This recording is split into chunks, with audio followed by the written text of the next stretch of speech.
ಬಹಳಷ್ಟು ಜನರಿಗೆ ಈ ಸೀಕ್ರೆಟ್ ಗೊತ್ತೇ ಇಲ್ಲ. ಯಾಕಂದರೆ ಕೇವಲ 2-3 ನಿಮಿಷದಲ್ಲಿ ಪರ್ಫೆಕ್ಟಾಗಿ ಈಸಿಯಾಗಿ ಮನೆಯಲ್ಲೇ ತುಂಬ ಸುಲಭವಾಗಿ ಕಬ್ಬಿನ ಹಾಲು ಯಾವ ರೀತಿ ಮಾಡೋದು ಅಂತ ತೋರಿಸ್ತಿದ್ದೀನಿ.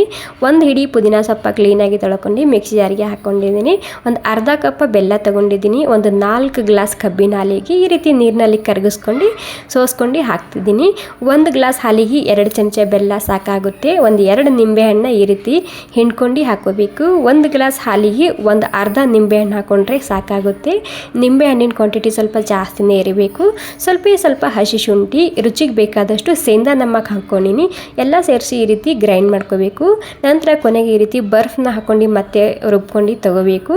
ಒಂದು 3 ಗ್ಲಾಸ್ ಆಗುವಷ್ಟು ನೀರು ಹಾಗೆ ಸ್ವಲ್ಪನೇ ಬರ್ಫ್ ಹಾಕೊತಿದ್ದೀನಿ. ಸೂಪರ್ ಆಗಿರುವಂತಹ ಹೆಲ್ದಿ ಆಗಿರುವಂತಹ ಹೋಮ್ ಮೇಡ್ ಕಬ್ಬಿನ ಹಾಲು ರೆಸಿಪಿ ರೆಡಿಯಾಗಿದೆ. ತುಂಬಾ ರುಚಿಯಾಗಿರುತ್ತೆ. ಇಷ್ಟ ಆಗಿದ್ರೆ ಒಂದು ಲೈಕ್ ಮಾಡಿ. ಥ್ಯಾಂಕ್ ಯು ಸೋ ಮಚ್ ಎಲ್ರಿಗೂ.